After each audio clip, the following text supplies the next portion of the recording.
Let me just start out by talking about war and the United States of America. There have been certain wars in the history of the United States of America that have been victorious, undoubtedly victorious. The Revolutionary War was victorious. It's true we needed the French, but it was a what? A victory. We won our independence. The Mexican War, oh, that was a good war. We went out, we took Colorado, Utah, Nevada, California, New Mexico, Arizona, and confirmed our possession of Texas. Was that a good war? Victory. That was a good war. All right. And then there was the Spanish-American War. Oh, we threatened the Spaniards. Was that a big enemy? Oh, yes, we did. We took Cuba, we took Puerto Rico, we took the Philippines, we took Guam, whatever else. It lasted only a few weeks. Teddy Roosevelt only had enough time to ride up one time up that hill on a horse. It was over. Was it victorious? We got our first empire. Terrific. World War I.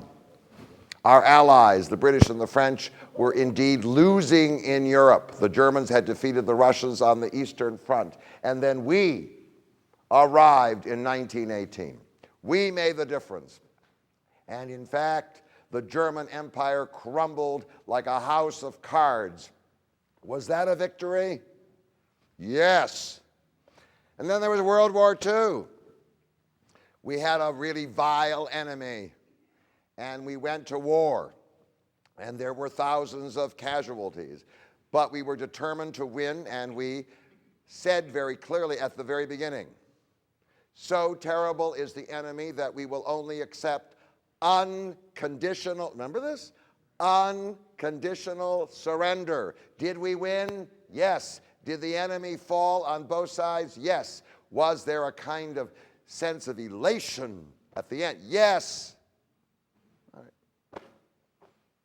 Now I've gone through the wars where we had what we called a real sense of victory. And certainly I remember one of them. I remember World War II. And I mean, that sort of became the model for me. Americans go to war, there's a wicked enemy, we defeat the wicked enemy, we emerge victorious. Okay. Now let me give you the problematic wars. The first was the War of 1812. The War of 1812, I was told in my school that we were victorious. But in Canada, they said they were victorious. The War of 1812 was built on the premise that Great Britain was so diverted by its war with Napoleon that the United States of America would be able to succeed in taking what it wanted to take in the Revolutionary War, that was Canada. So they invaded Canada. And they lost. Is Canada still there as an independent country, whatever else it is? Yes. It was not a happy ending. The only thing that made it a happier ending was that Andy Jackson down at New Orleans, all right, defeated the British who were trying to take the port of New Orleans. But for all practical purposes, in America, we hate the word defeat. It's depressing, all right? I won't say it too often. Victory sounds great. But quite frankly, if you look at it objectively, the War of 1812 was a defeat. We totally and absolutely failed to achieve our objective. The next war, that certainly was problematic, I remember. Called the Korean War. We went to war in Korea because the North Koreans, certainly prompted by Stalin, crossed the 38th parallel, invaded South Korea, and took almost all of South Korea. The response of Harry Truman, the President of the United States, was to send American troops there. And in fact, by the middle of 1950, under the leadership of General Douglas MacArthur, the Americans landed at Incheon, cut off the North Korean troops, decimated the North Korean army, and the American troops marched north through North Korea all the way to the Yalu, to the border of China. I remember them. That's it. We're going to reunite Korea. We've won. And then the Korean War turned into the Chinese War. Because then the Chinese army poured across the Yalu. Now, fighting the Chinese with only 1 billion people was a whole different issue from fighting the North Koreans. And we retreated. And they pushed us back. They retook Seoul. And then we retook Seoul. And then for 2 years it was what? Stalemate. And finally a truce comes in July of 1953. Along the way, we got rid of General Douglas MacArthur because he said, we want to win this war, and we have the weaponry to do so. We have nuclear weapons. But Harry Truman said no. So in the end, we got a truce line. It's still there. The war line is still there with hostile armies on either side. Did we finish the Korean War with a sense of elation?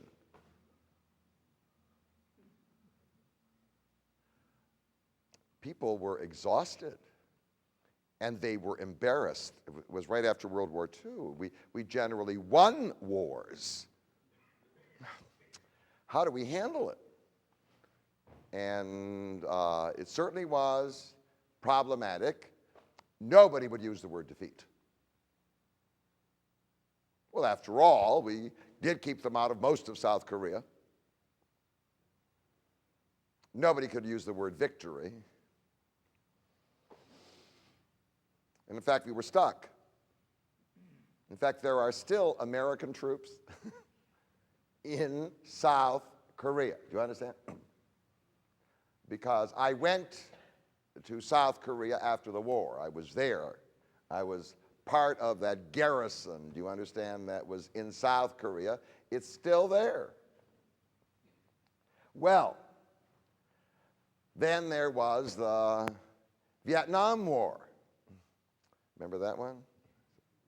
Well, the idea was that the North Koreans were infiltrating South Korea with communist guerrillas, and in fact, they were aiming to take over South Vietnam, which was an ally of the United States of America.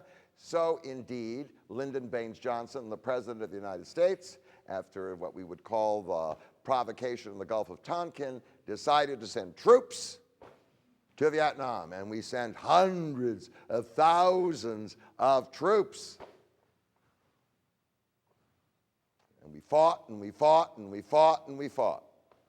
The war, for all practical purposes, began somewhere in 1964, and the war didn't end until 1975. It ended with the hasty withdrawal of the Americans from South Vietnam, with the occupation of South Vietnam by the North Vietnamese. Was that a defeat? Can you use the word defeat? Can't use the word.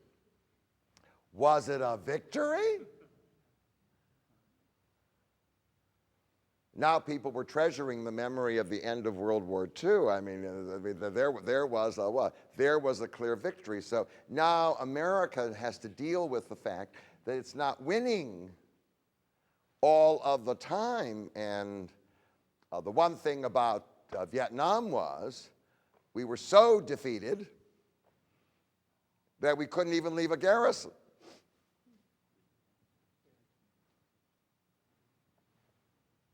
Well, then came, if you will,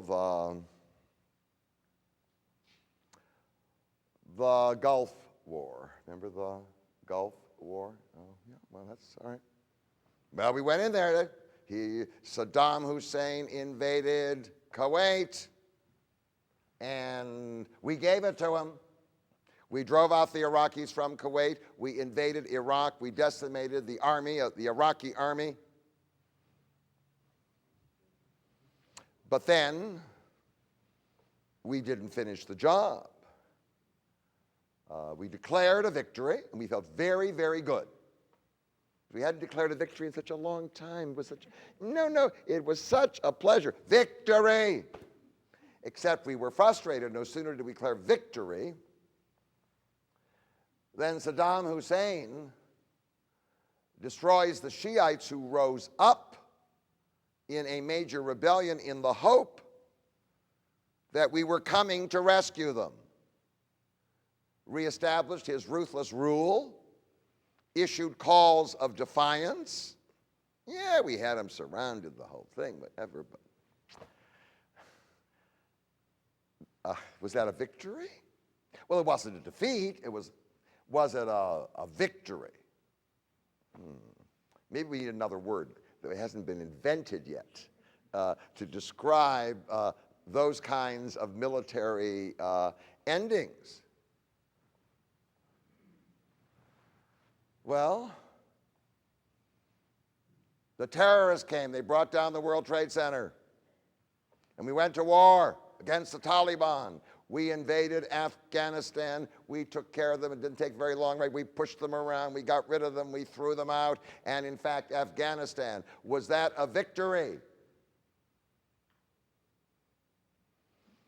Well, it was, in a sense.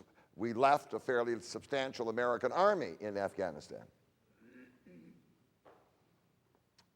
which is now discovering that large parts of the country, in the South in particular, are falling back under the control of the Taliban. Well, yes, it was a victory.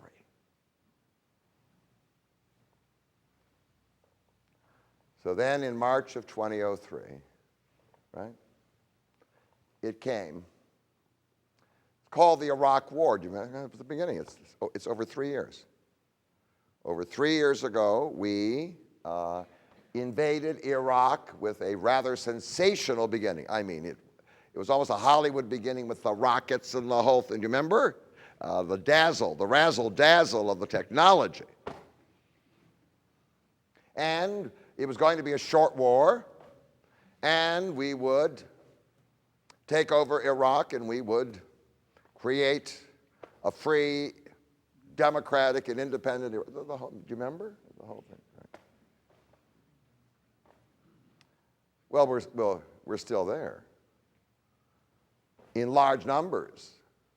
We have somewhere around 120,000 troops still remaining in Iraq. We read about casualties every day.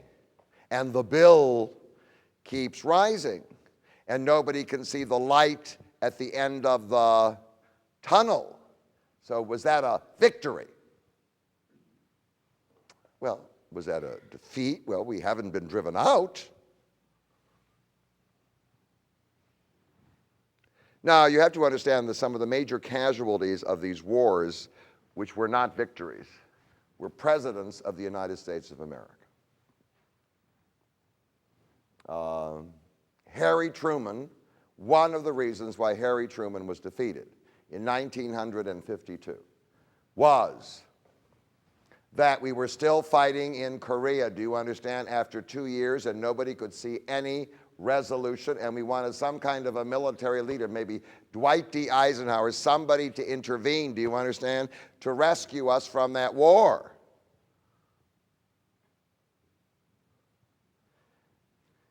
Lyndon Baines Johnson was the casualty of the Vietnam War. He started out as a very successful president. Many people choose to forget it. He created the Great Society. He's responsible for Medicare, the whole thing. Nobody remembers it. All they remember is what? Lyndon Baines Johnson and Lady Bird and the Vietnam War. And in fact, in 1968, I remember when he got on the radio or television to announce he would not run again. I mean, this man, politics was in his blood, would not run. He was eligible to do that because he had not been elected to the term which he filled for John F. Kennedy as president. All right, so he could have run again, but he chose what? Not to. He was a casualty of the anti-war feeling that now surged in the United States of America. And now there's George Bush Jr. Do the Democrats have a vested interest in defeat? I mean, I hesitate to bring such a subject up, all right? Do the Democrats have a vested interest in defeat? The point is that the popularity ratings of George Bush Jr. have what? Radically declined. Part of it's the economy, part of it may be the price of gasoline, but a large part of it is what? The enormous disillusionment that people have had with the management of this war. So we have certain questions that we legitimately can ask at this time. The first question is, was it a wise decision to enter? Two, even if you thought it was a wise decision to enter, has there been colossal mismanagement? Did you understand? And three, so what do we do? It's 3 years, do you understand? Over 3 years of war. In terms of the Vietnam War, that was about the time of the Tet Offensive in 1968, because for all practical purposes, troops didn't fully arrive until 1965. So 1968 is the third, right? 3 years of war, and that's when the Tet Offensive occurred, and that's when, all hell broke loose. People were tired of the war. So in order to answer those three questions, let me just give you some background. I want to talk about the roots of the war, because the war is more than the decision of George Bush Jr. to invade. He invaded a country that already had a history of hostility, do you understand, to the United States of America. It isn't as though they just invaded. I mean, the roots of the Iraq War lie in the Great Conquest. It's the great conquest of the Arab and the Muslim world by European powers, which generated a level of hostility. Do you understand? Anybody viewed as a colonial power coming from the West to conquer them would be hated. So, the British and the French were the major conquerors of the Arab world. They divided most of it up among themselves. Iraq fell to the British. But there's no doubt about it. People in the Muslim world cannot distinguish sometimes between Europeans. There was the conquest, there was the humiliation, there was generated this hatred. So that even if some of these people come in quotation marks to rescue them, it's hard to balance the feelings about Westerners arriving in your country. Do you understand? They're sometimes viewed simply as colonial invaders. The second root is something called nationalism. The response to the conquest was the rise in the Arab world of something called Arab nationalism. The purpose of Arab nationalism was to unite the entire Arab nation from Morocco to Iraq and to make it strong and powerful so that no invader could come and do what the British and the French did. Arab nationalism is a powerful force. All nationalisms can be powerful forces. And in fact, the way you make nationalism work is that you have enemies.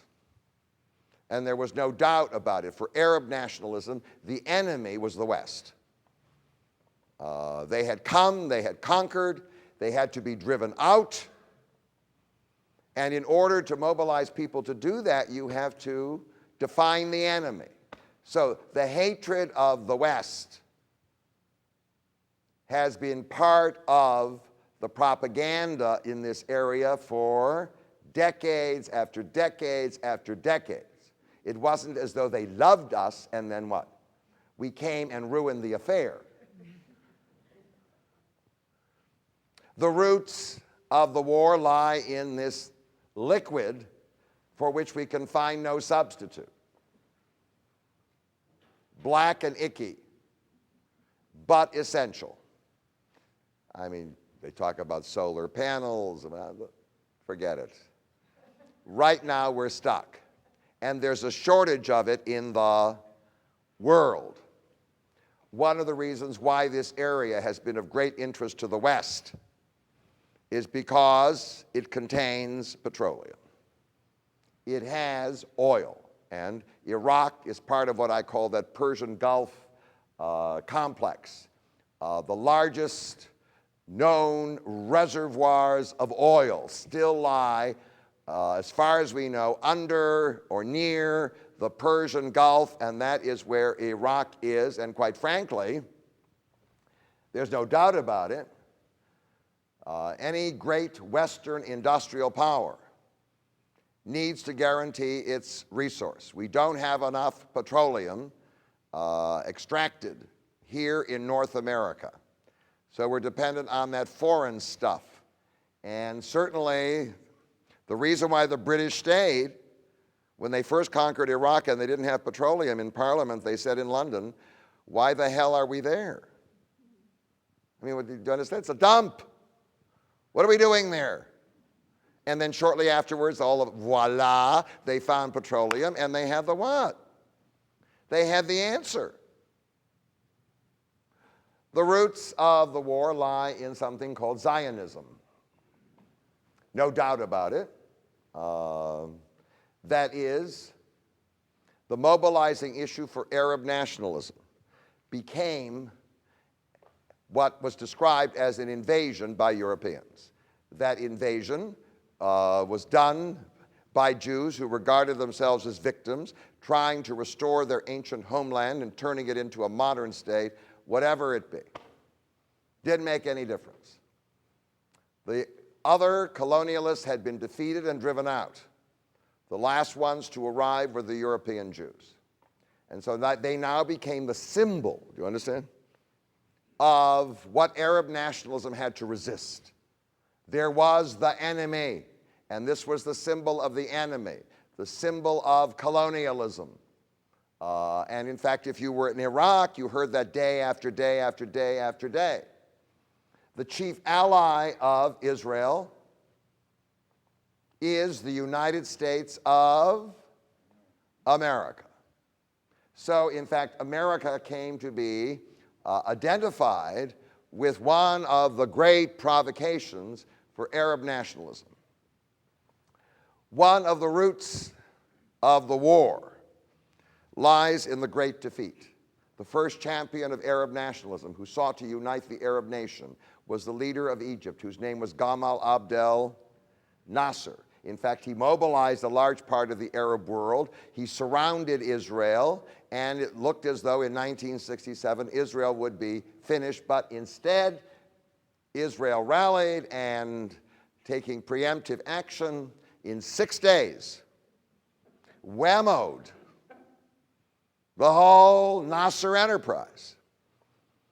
Nasser died shortly afterwards. So that raised the question, who would replace him? And in fact, the man who sought to replace Gamal Abdel Nasser was the new ruler of Iraq. His name was Saddam Hussein. And in fact, he identified himself as the savior of the Arab world. He would do what Gamal Abdel Nasser could not do.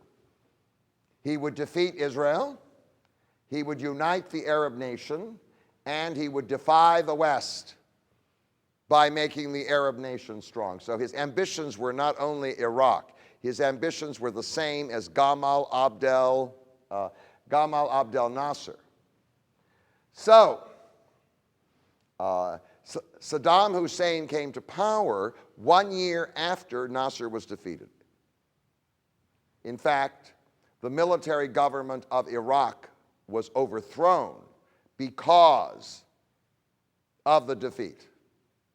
Many Arab governments fell after the defeat because these people were regarded as ineffective.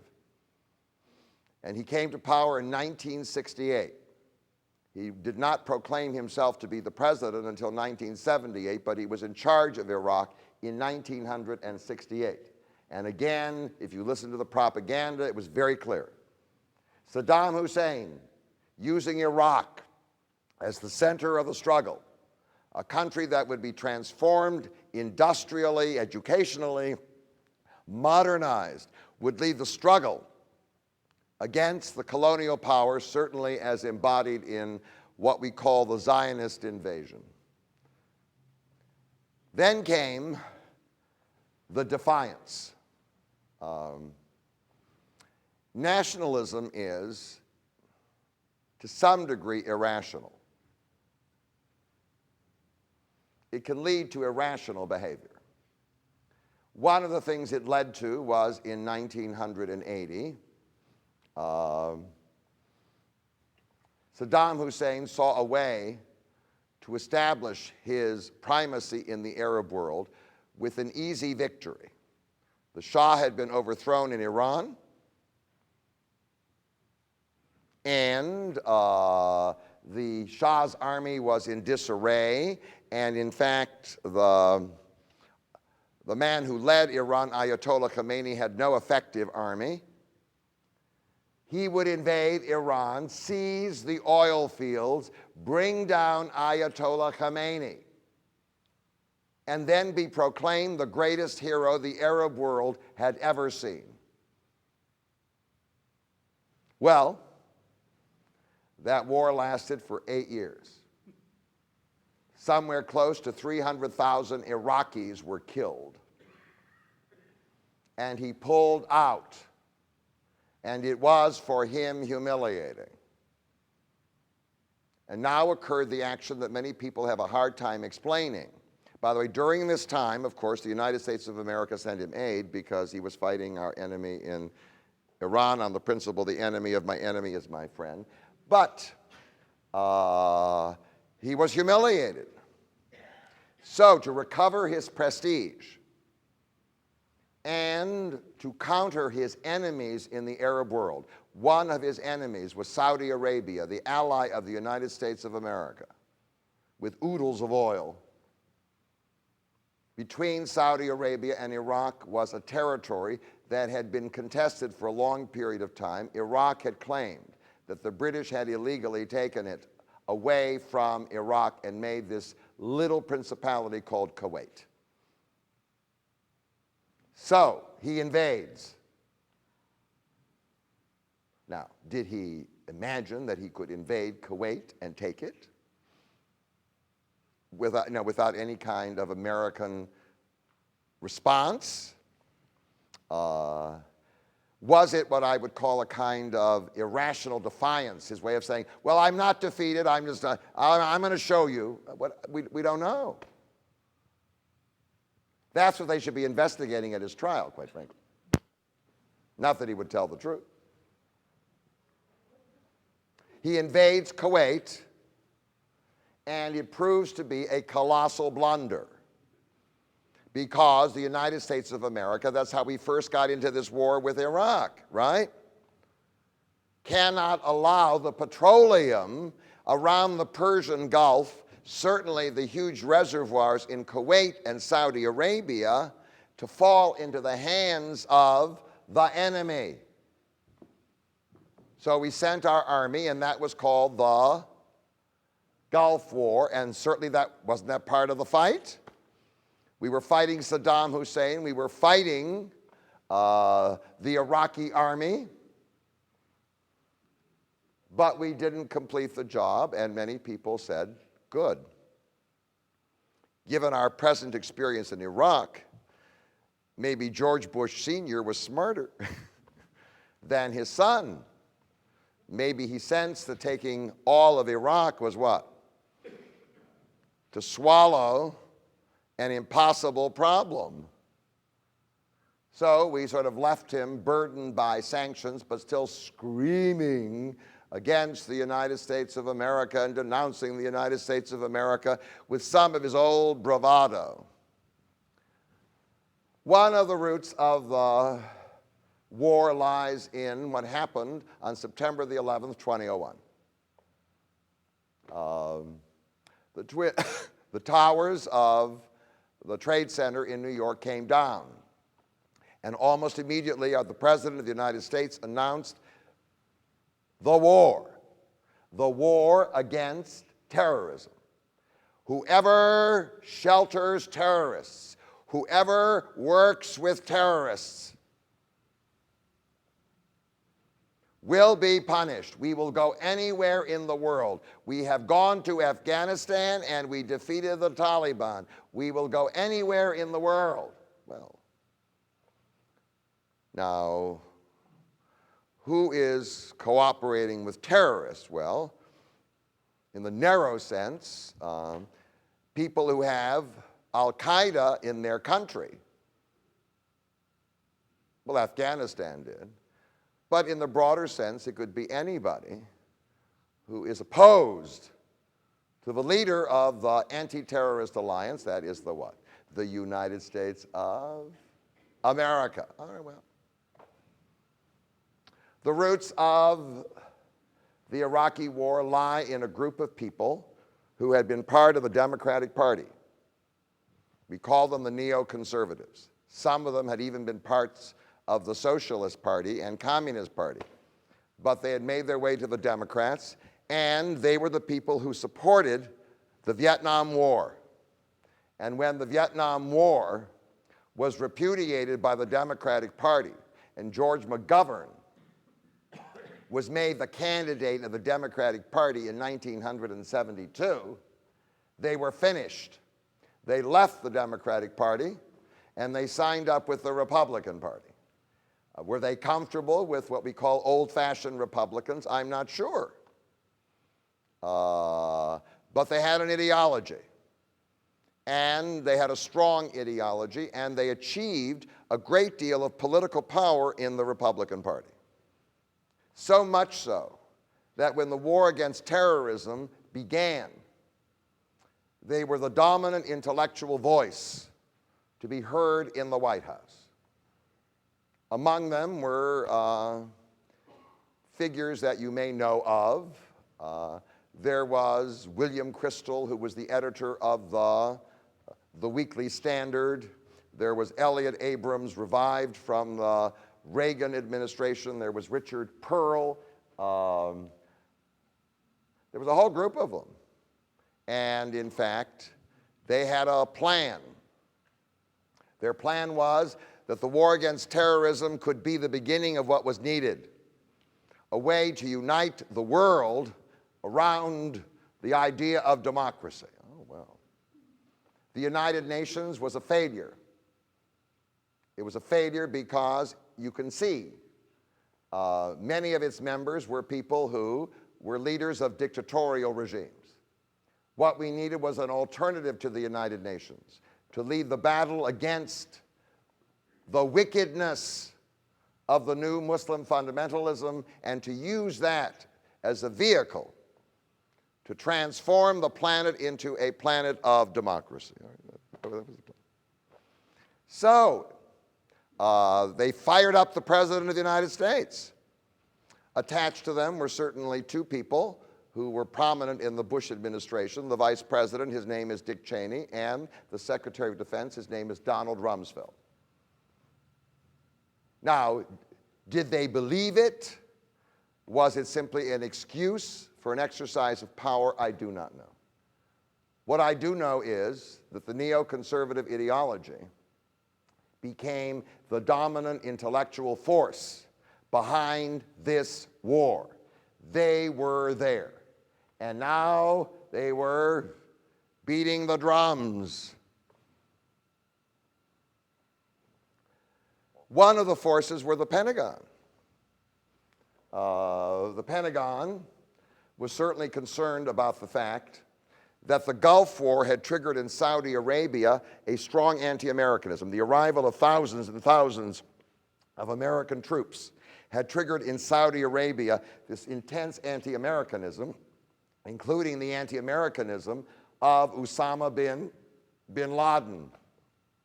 And so Saudi Arabia became a dangerous place to station American troops. They were being bombed, blown up, the Pentagon wanted a new base for American military forces in the Middle East to create stability. And the place they saw as the ideal one, certainly in terms of its location. One that would certainly pen Iran in on both sides. We already had Afghanistan, now we would have what? Iraq was Iraq. And Iraq was also desirable because certainly from the point of view of the Pentagon and many of the people who were concerned about the oil future of the United States of America, Iraq possessed large reservoirs of oil. So now, the drums are being beaten. The next route is a perception, which was, to some degree, correct. Iraq was divided among three groups that hated each other. The Kurds in the north, the Sunni Arabs in the middle, and the Shiite Arabs in the south, who were the majority. Saddam Hussein was a Sunni Arab. He had maintained dictatorial control over Iraq by suppressing and repressing the Shiites. That's why he's being put on trial now. And therefore, there was a theory. The theory was that if we arrived, the Shiites would be what? Jumping up and down, saying, hello, welcome, we love you, you're liberating us. Oh. So not only would we defeat our enemy, we would what? Be welcome.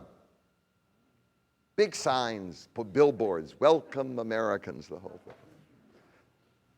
And that was because of the division, perceived division, and that division certainly existed. It still exists. Well, the last route, of course, is the propaganda. Once the government decided on the war, it now created a form of propaganda to mobilize the American people to support the war, right? Which included certain statements. One, that Iraq, Saddam Hussein was colluding with Al-Qaeda. Two, that Iraq possessed dangerous weapons, nuclear, maybe nuclear, but certainly biological and chemical, which Saddam Hussein could use in his new collusion with Al-Qaeda. And in fact, if we didn't get there soon, they would be used. Remember? All right. So out of it came the war. Now, it's been going on for 3 years. We invaded with a big bang. Now, the second question was the management. Now, one could easily conclude that the invasion of Iraq, given the results, was not a wise thing. Or one could say the invasion of Iraq, Thomas Friedman maintains this. Thomas Friedman was in favor of the overthrow of Saddam Hussein.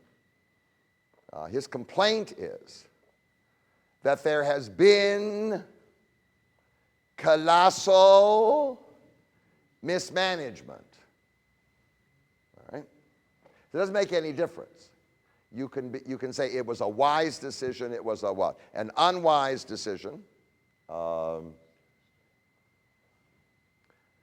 We went into Iraq, quite frankly, had we been successful in establishing a democracy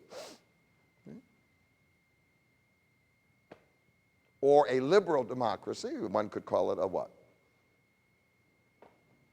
A success. The operation has been a failure.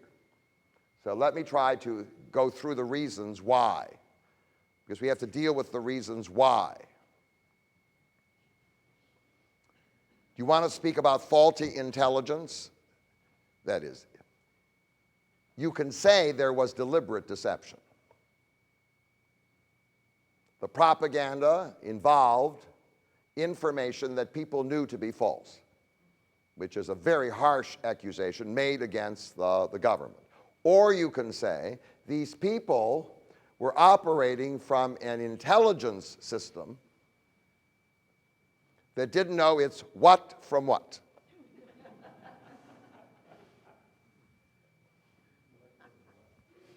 If this were not on television, I would tell you exactly what the blanks were.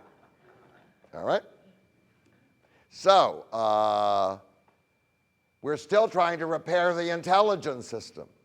Whether there was deliberate deception or no is secondary to the fact that our intelligence system, which used to be pretty good, isn't operating very well. And so we have all these troubles with the CIA and the FBI and remaking the intelligence and creating this new office that Mr. Negroponte has. Do you understand? Central National Intelligence. The point is, there hasn't been a lot of good stuff for a long time. And so the government claims, well, we got this information. And now we intend, of course, to improve the intelligence system. But we acted on this information, and we sent almost 200,000 American troops on the basis of that information. Okay, fine. The second was, and this was a neoconservative urging, we decided that we were not going to try to get the approval of the United Nations because that would have been hopeless.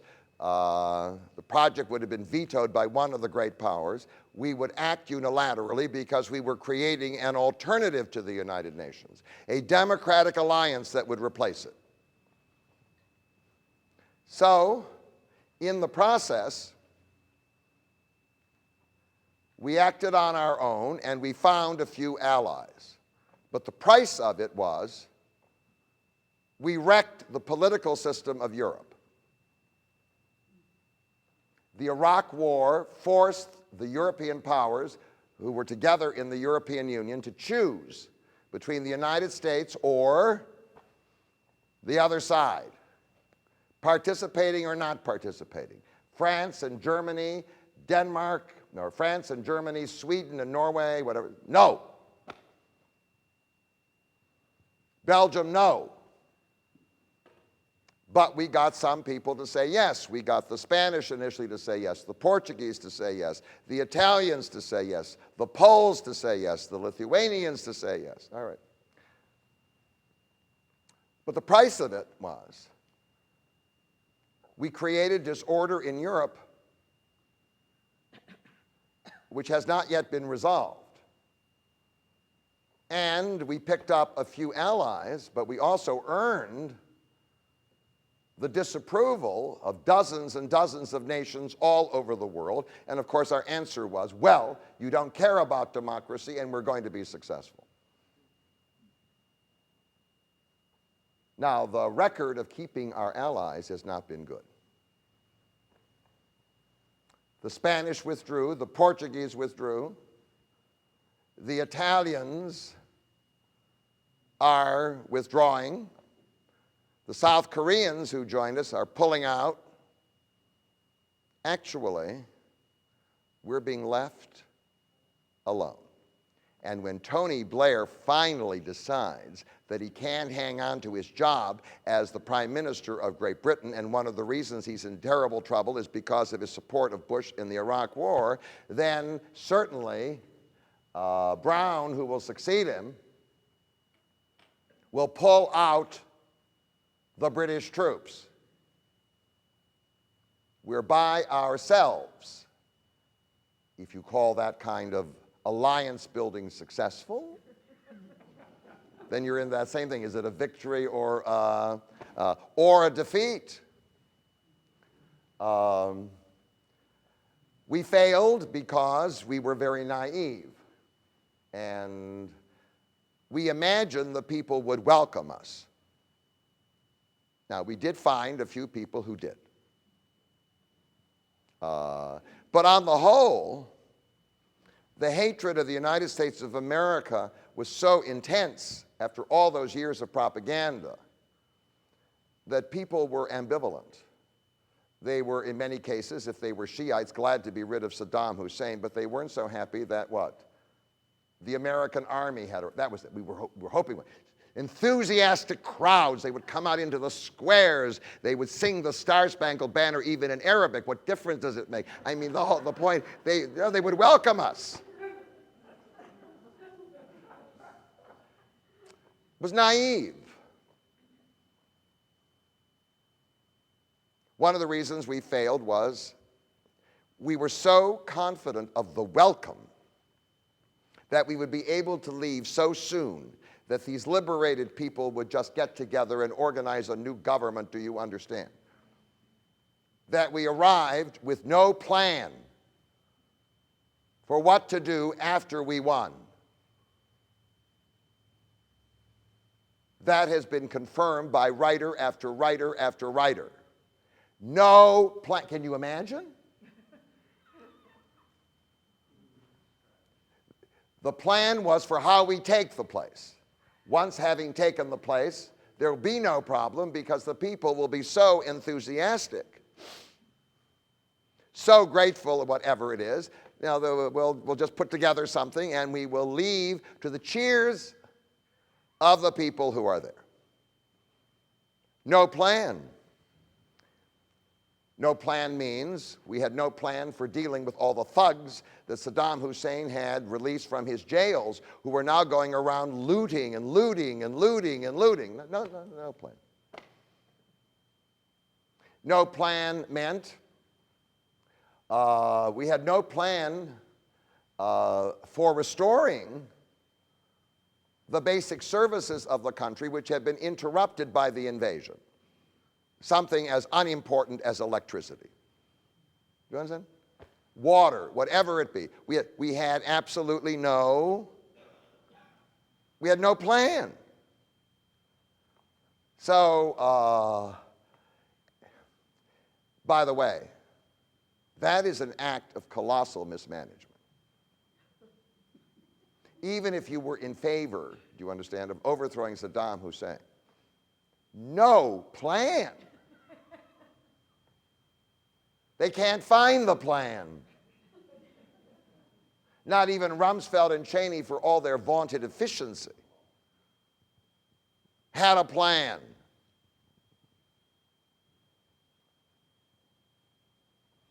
One of the reasons for the failure was, from the beginning, there was an insufficient number of troops sent by the United States. The United States needed, most likely, they sent 200,000, it most likely needed somewhere closer to 350,000 troops to do what it needed to do.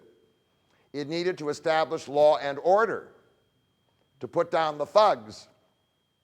It needed to disarm the militias that rose up after the fall of the Iraqi army. Every little faction had its own militia, and they're running around shooting their enemies. They needed to be disarmed, and the time to disarm them was early. There was a Shiite leader who now struts around. He has great influence in the government. His name is Muqtada al-Sadr. Young, call him a kid, whatever. A cocky kid. And he's got a militia. And he defied the Americans at the beginning, and he needed to be what?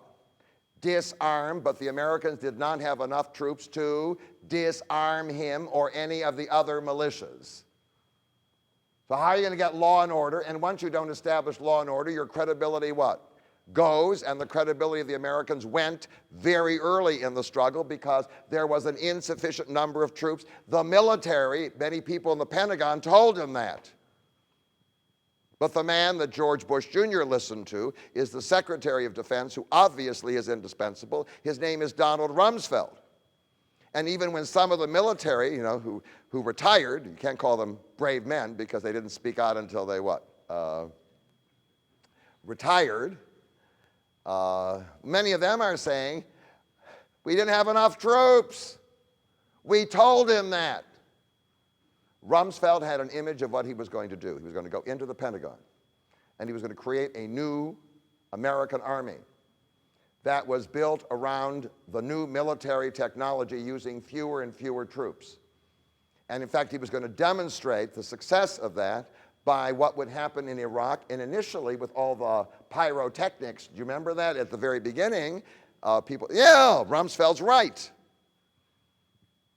Well, Rumsfeld may have been right for the taking of Iraq, but he was absolutely wrong for the holding of Iraq. Then one of the reasons for the failure was one of the reasons why Iraq worked. So let me explain how Iraq works.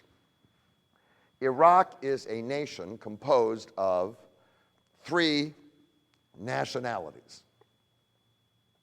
There are the Kurds in the north, the Sunni Arabs in the middle, and the Shiite Arabs in the south. And they hate each other. The only way the country works, since three Turkish provinces were pasted together by the British, the only reason why it works is because you have a repressive dictatorial government. Got it? If you allow free public expression, democratic elections, do you understand? Doesn't work. And, I mean, anybody who's taught children knows. There are some teachers who can't teach certain classes. They go in and they say, let's all sit down together and decide what we're going to talk about. Get her out! You need sometimes a person to walk in, do you understand, and establish law and order. I mean, that's it.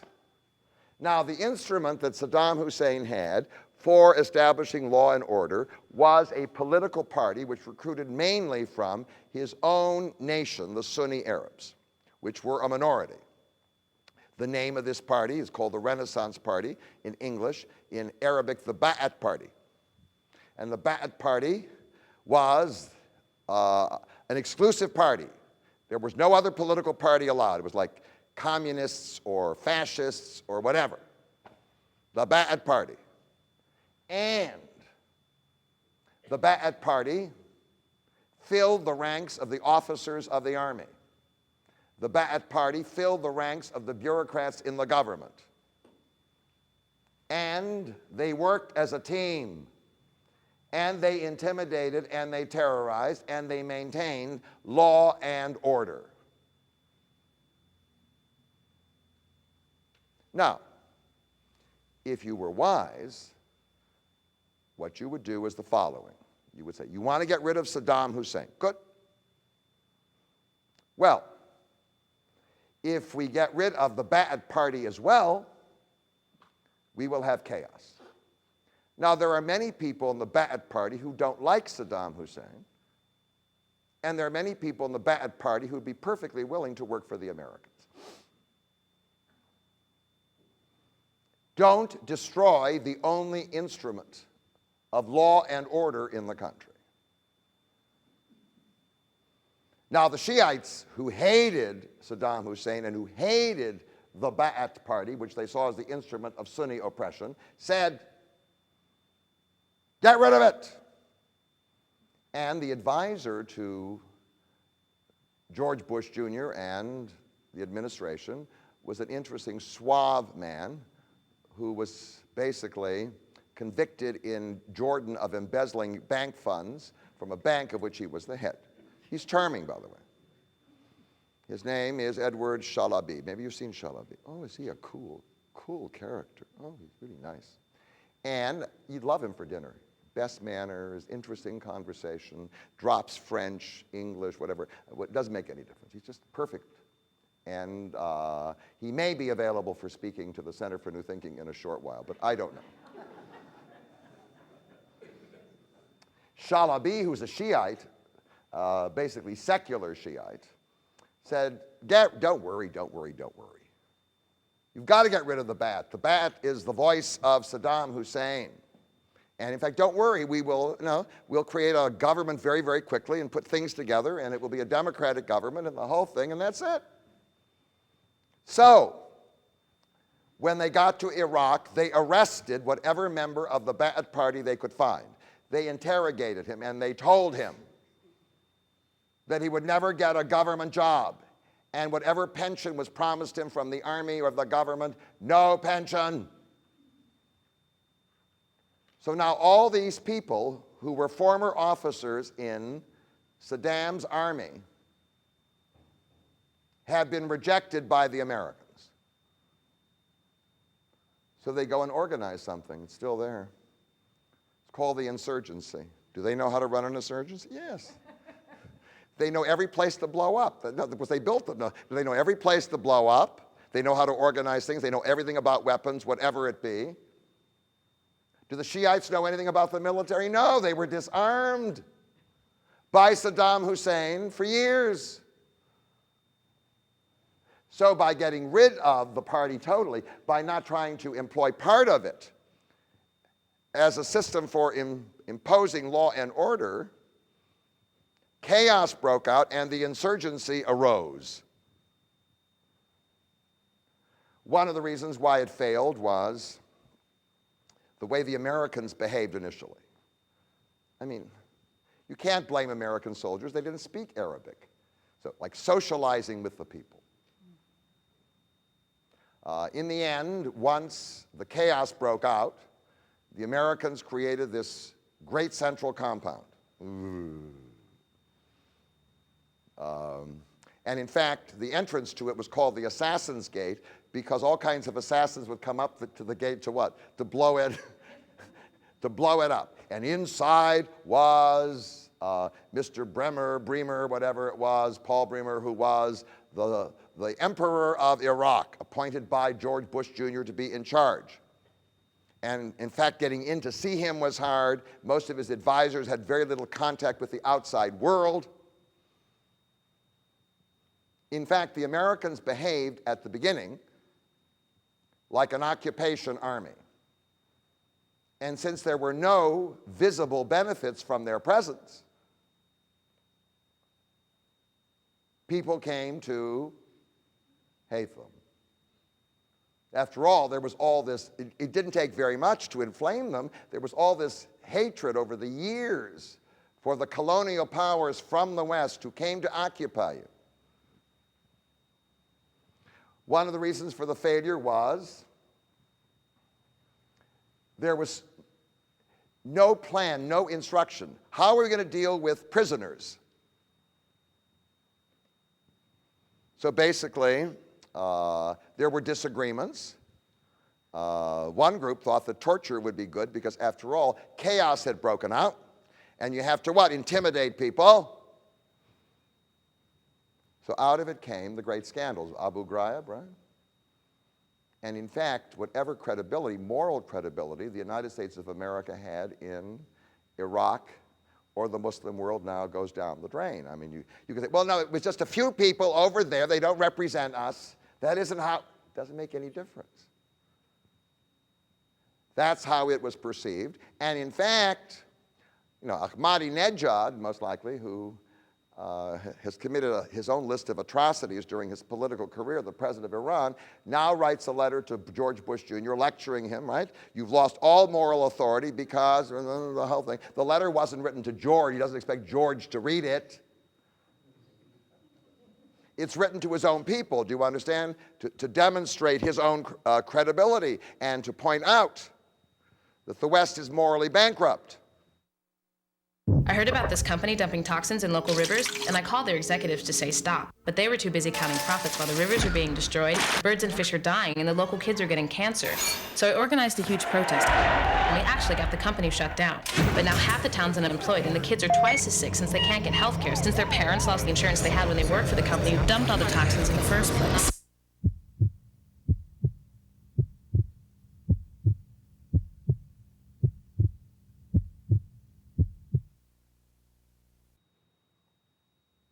And then came one of the great failures. I've spoken about it before. It's this romance with the word democracy. So we're going to have a democratic election. They were determined. And in fact, a democratic election was held. First they had to approve the Constitution. Then they had to elect the the government. And it was free and democratic. Got to give the Americans credit. And the winners were a group of people who love democracy when it gives them power. They're called fundamentalist Shiites. What they don't believe in is personal freedom. So here is always the dilemma. The kind of democracy that I believe in is called liberal democracy. It means that the majority is restrained by the rights of individuals. But that isn't what they mean by democracy. What they mean by democracy, you hold an election. So, Adolf Hitler, by the way, had his elections been free, would have, certainly in 1933, would have been elected by the overwhelming majority of the German people, or 1934. Is that democracy?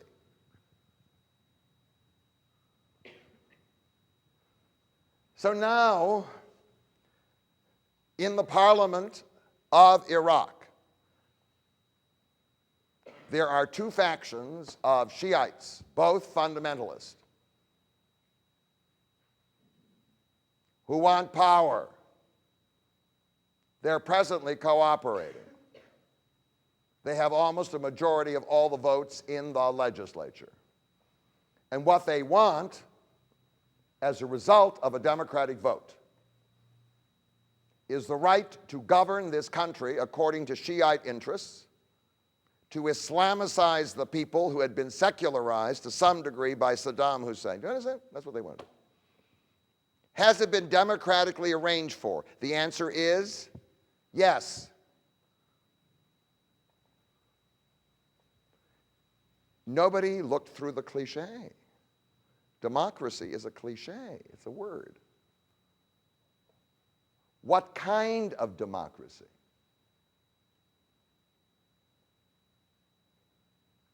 So, I mean, you can have Lord of the Flies democracy. You can have all the kids vote, and the larger group votes to kill all the other kids. Right? Right? Is it a democratic election? Yes. So that's the kind of democracy. I mean, there's no grand. In order to have an effective democracy, you have to have a large middle class. Do you understand? And in fact, you have to have a fairly educated middle class, which has been heavily secularized. That's what made democracy work in England and in France, in Western Europe and in North America. Not here. What Iraq needs most likely is a little dictatorship in order to arrange for some smidgen of personal freedom. Then you got the Iraqi army. Oh, they're gonna train the Iraqi army. It took them a long time. Now they got an Iraqi army. The Iraqi army mainly consists of Shiites. So now the Iraqi army's been remade. And the Iraqi army includes within it large numbers of Shiite militias. Whom do the militias hate? Sunnis. So now the army gets its weapons from the Americans. They then go out and they now enter Sunni territory and they kill them. That's their idea of law and order. How do the Sunni feel about it? They hate it. I mean, to create a single army of Sunni, Shiites, and Kurds is not easy. The Kurds don't want to be part of it. Saddam Hussein had a stable army because he created his army out of Sunni officers and Shiite privates whom he drafted.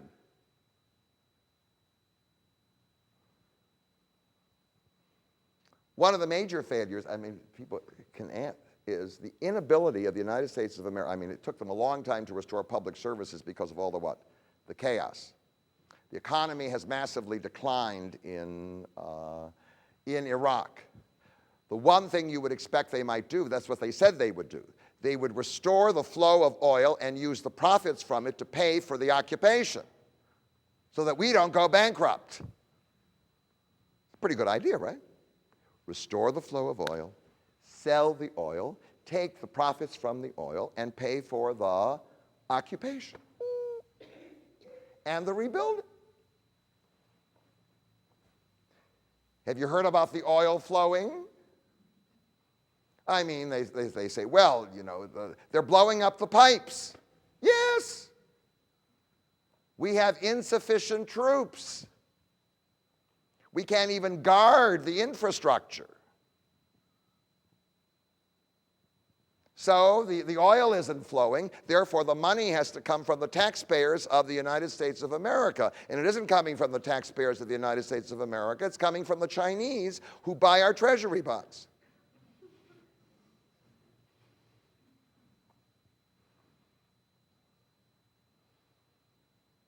And then, I don't want to get into Halliburton and contracts, you know, the whole thing. The overall management of the monies that have been expended by the United States in Iraq, I'll be understated, has been less than satisfactory. How do you like that, huh? The enormous amounts of waste, because since there is no plan, anybody with an idea of what to do then persuades somebody in Washington it should be financed, and then what? Millions of dollars is expended on it, and then it doesn't work. There's no overall coordinating plan. There was none from the beginning. And then the last failure is, since we have another enemy in the area, Iran, was to create a government that would be hostile to Iran. The Afghan government is. The Afghan government, even though there are lots of fundamentalists around, is Sunni. And the fundamentalists in Iran are Shiites. They don't like it. Hate it. Actually, when Saddam Hussein ran Iraq, it was hostile to Iran because Iran was Shiite and Iraq was run by the Sunni.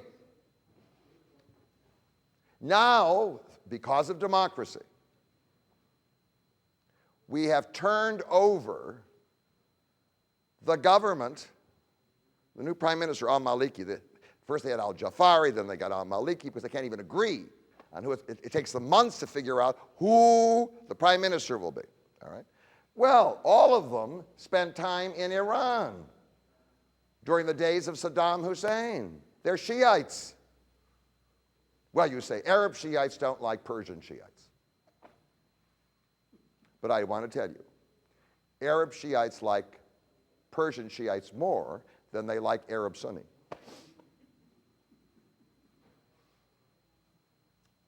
So we have arranged to put in power in Iraq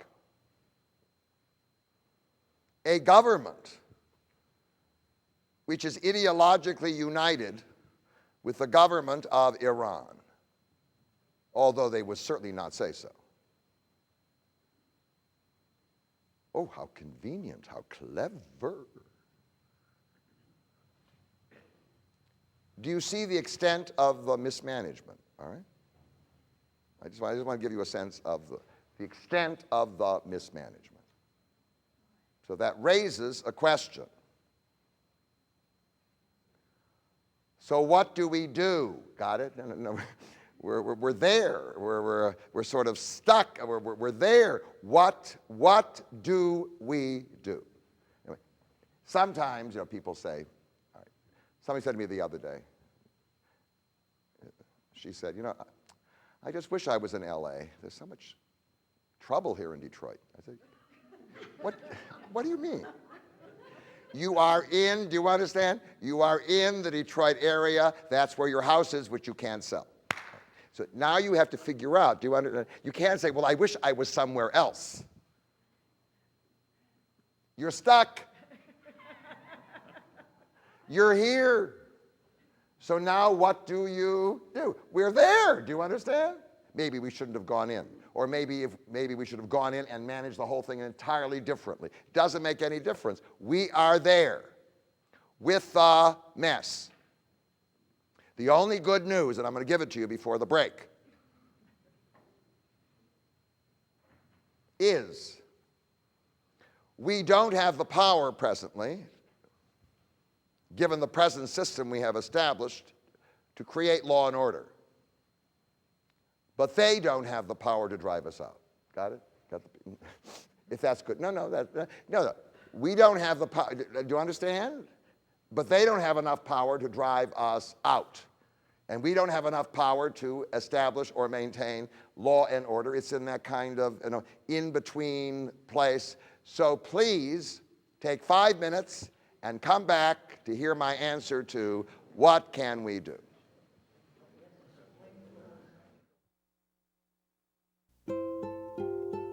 Mom? Dad? How long should I wait for you? Mom? If I'm at soccer practice. What if something happens? Will you come get me?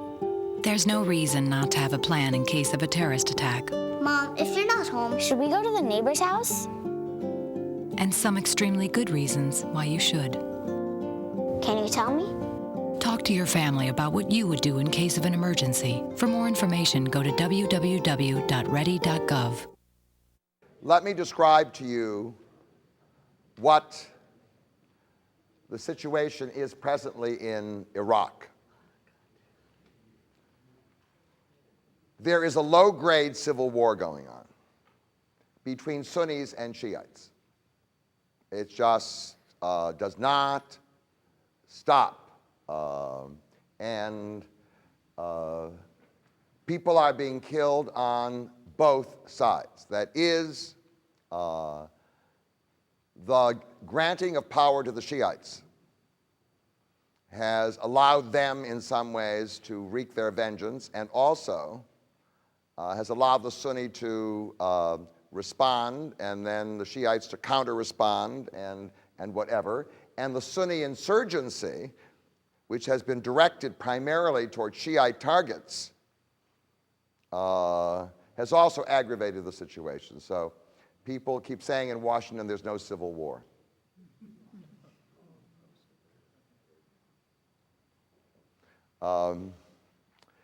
Two, Iraq is being effectively resegregated. That is, in Baghdad, for instance, Sunnis and Shiites live together. In many of the villages on the edge of southern Iraq, they all mixed together. There were Shiites in the north, there were Sunni in the south, and in fact, under Saddam Hussein, because the repression was so severe, they got along because they had to. I mean, they lived there, and in fact, there wasn't going to be any monkey business tolerated. Well, so now Sunni are fleeing Shiite areas, and Shiites are fleeing Sunni areas. So something will be achieved that did not ever exist in Iraq. There never was a time when the populations were totally what? Segregated. And, there's a Detroit example. The whites fled, Detroit, leaving Detroit a black, Detroit's a black city, and the suburbs, except for the black bourgeoisie, right? It didn't happen around, so it isn't like some exotic thing happening over there. It's an event. Resegregation. And in fact, so now the lines between the Shiite areas and the Sunni areas are much stronger.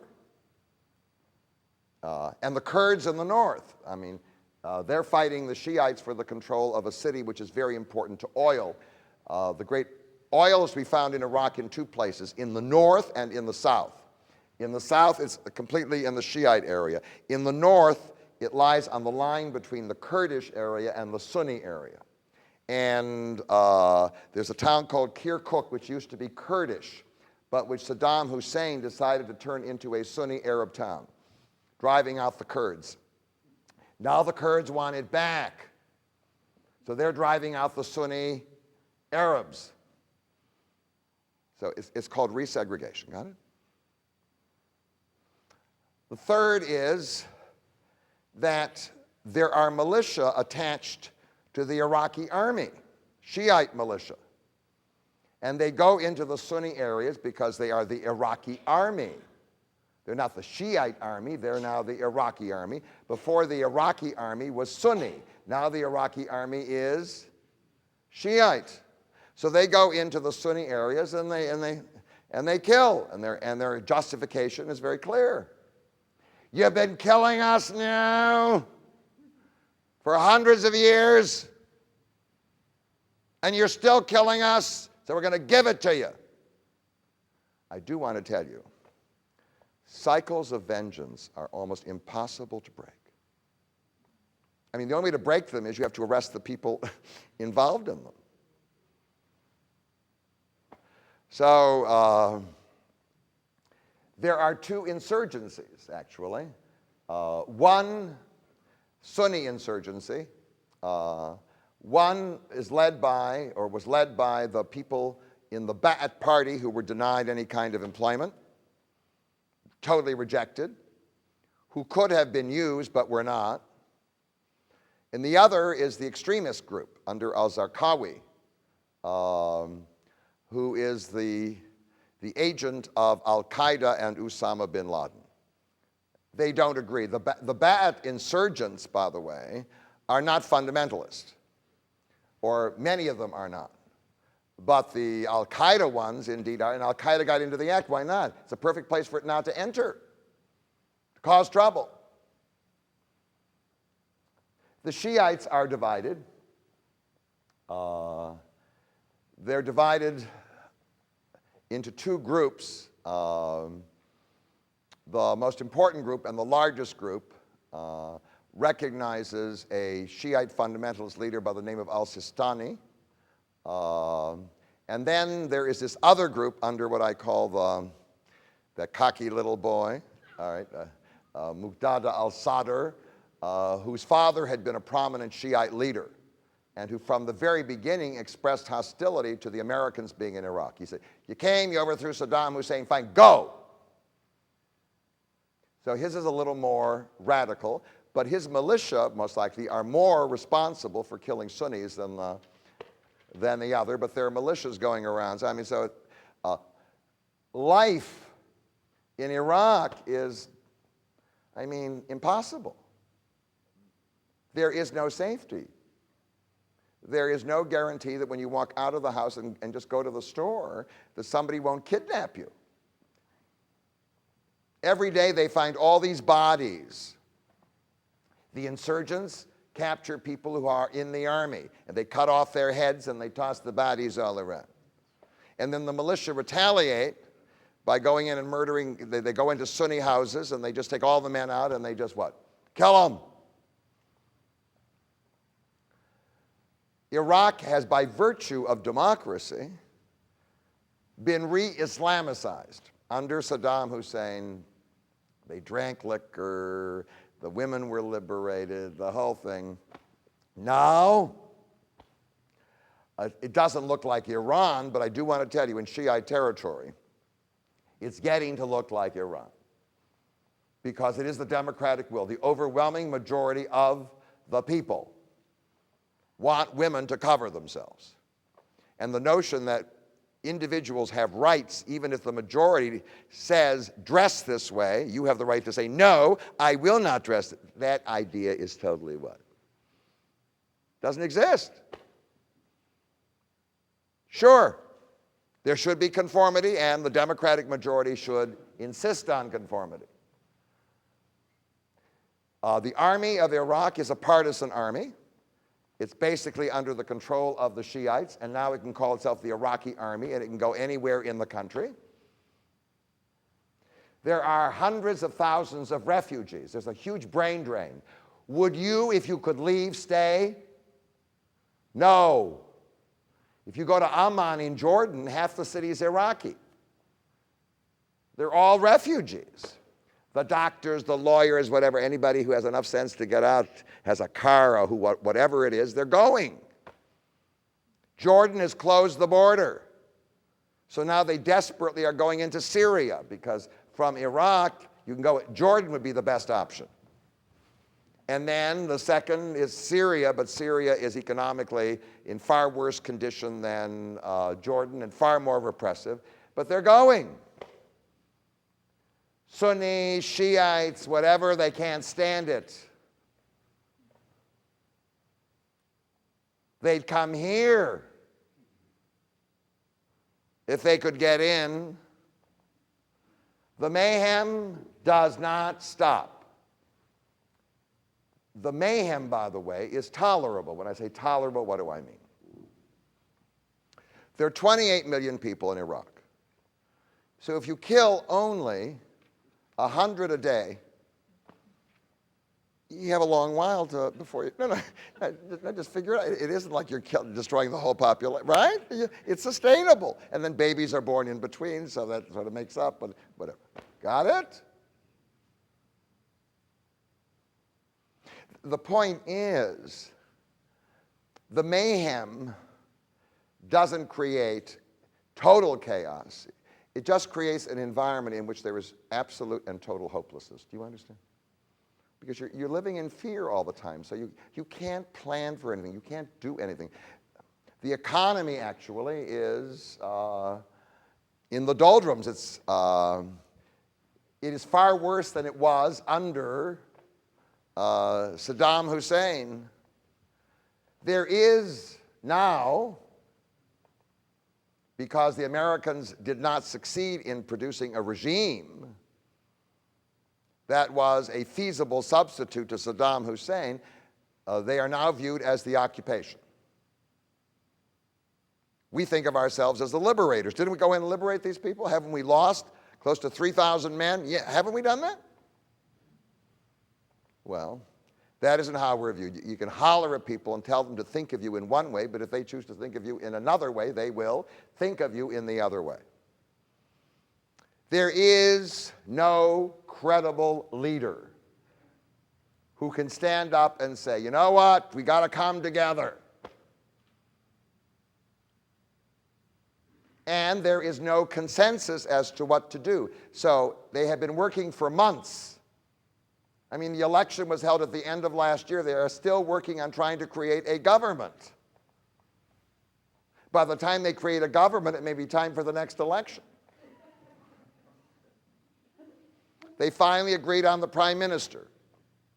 And he keeps saying every day, I'm putting together the cabinet. I've got the whole thing. But the day passes and he doesn't. And even if he does, it's not workable because he has to have so many Shiites, so many Sunnis, so many Kurds, and each minister will have his own little militia and will do his own what? Little thing. There has to be some sense of consensus, rescuing Iraq, transcending my own group's agenda, and that doesn't presently exist. America, I think I describe it accurately, is sick and tired of the war. Polls have indicated that. Even people who supported it, they are exhausted. Even if they were in favor of overthrowing Saddam Hussein, they are exhausted from all the failures and mismanagement that has taken place. So, we feel this enormous frustration. If we walk out, civil war will certainly break out, and the Shiites will turn to Iran. And we've already trained the Shiite army. So we can't pull out. And we don't want to stay there.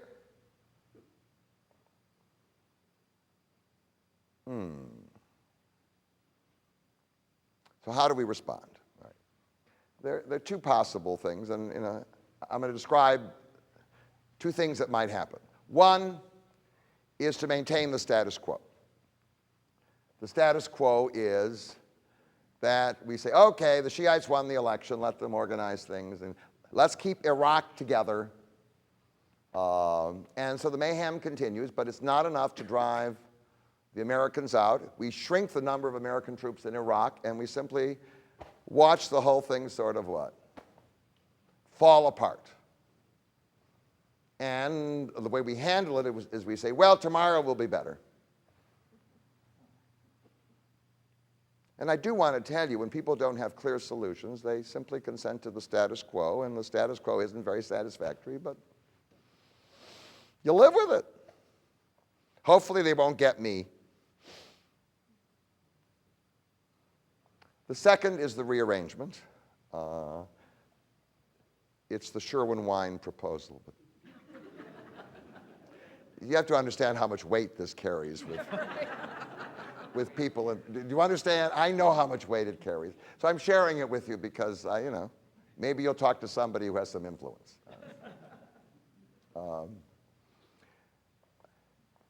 It is very clear that the only way Iraq can be kept together as a country, Kurds, Sunni, and Shiites, is you need a semi-dictatorial government. So long as you insist on democracy, it what? It won't work. I mean, you'll have a semblance of working, do you understand? But it won't work. That's why Saddam Hussein's worked. His wasn't a semi-dictatorship. His was a ruthless dictatorship. It didn't make any difference. That's why it worked. So if you can't restore a dictatorship, then the only way to do this thing is to divide the country into three parts. I mean, that's what it is. And let each part have its own little what? Parliament, and in fact, its own little army. And if you want to preserve the illusion of a united Iraq because it makes you feel better, then each enclave will have its own president. And they will meet from time to time because they will have shared problems. Now, the only way to convince the Sunni to accept, the Kurds would say, yes, in a moment. The Kurds don't want to be part of Iraq. They think of it as an Arab country. They don't want to be part of an Arab country. And they've had their own militia army for a long time, since the Gulf War ended, helped by the Americans. And now they've got oil. So they're sitting pretty, so long as the Turks don't invade them, because the Turks hate the Kurds, but they're not going to do that. So they've got their oil. The Shiites in the south have their oil. The only people who don't have any oil are the Sunni, and they will never consent to dividing it up unless they get a share of the oil. So the arrangement that's made, that's part of what we call the negotiation, is that part of the revenue that comes from both the south and the north will be shared with the Sunni. Now, will that produce absolute law and order? No. Will it reduce the mayhem? Yes. Will it allow areas to be restored? The answer would be what? Yes. Can the Americans leave? No. So a substantial American group will have to stay. You can shrink the number of Americans. Because if the Americans leave, the Shiites could easily turn to Iran. So you need the Americans, and the Americans are the paste. They keep the three parts what? Together. They make sure that the oil revenue is shared. It allows them to remain in the area as a kind of force against Iran, whatever it be. But you don't try to paste the three together because it doesn't work. By the way, the Constitution of Iraq had provided for greater autonomy for the Shiites, the Sunni, and the Kurds, and would only be a little amendment to the existing constitution to allow this thing to take place. But so long as you have an Iraqi army that's Shiite wandering through this whole country, accompanied by its Shiite militias, the Sunni insurgency won't stop, do you understand? And the mayhem won't stop. You want to shrink it. So that's the Sherwin Wine plan. Is it the most desirable thing around? No. Will it make things work better than they presently do? The answer is yes, because they're already resegregated. Do you understand? If you insist on the illusion of a united Iraq run by a democratically elected government, then you've got the status quo. And the status quo means that every day somebody gets up on some platform and says, don't worry, it's getting better. We're getting the government together. We're going to do that. Well, you've heard my plan. I'll be glad to send it to anybody who wants to implement it. My feeling is that ultimately, some version of that will have to be implemented, because otherwise, the mayhem will not stop, the economy will not revive. In the end, each of the three nations has to have some level of autonomy, because otherwise they're going to kill each other, and kill each other, and kill each other. Am I wedded to united Iraq? No. Do I want some law and order and peace? Would I like to see all the Americans leave Iraq? Yes. Is it possible? The answer is no. But I do want to say, and I want to conclude with this. The anger of the American people and frustration may be so great that they will insist that the government of the United States pull all of those troops out. Do you understand? They may. I mean, frustrated. We're not going to pay another dollar. In which case, Iraq would fall into chaos. And the Shiites, by the way, since they have the army, might indeed reunite it as a Shiite dictatorship. And the country that would be available to help them, a Shiite country next door, is Iran. So there is a price for every decision. Well, you've been a wonderful audience, and thank you so much for your attention.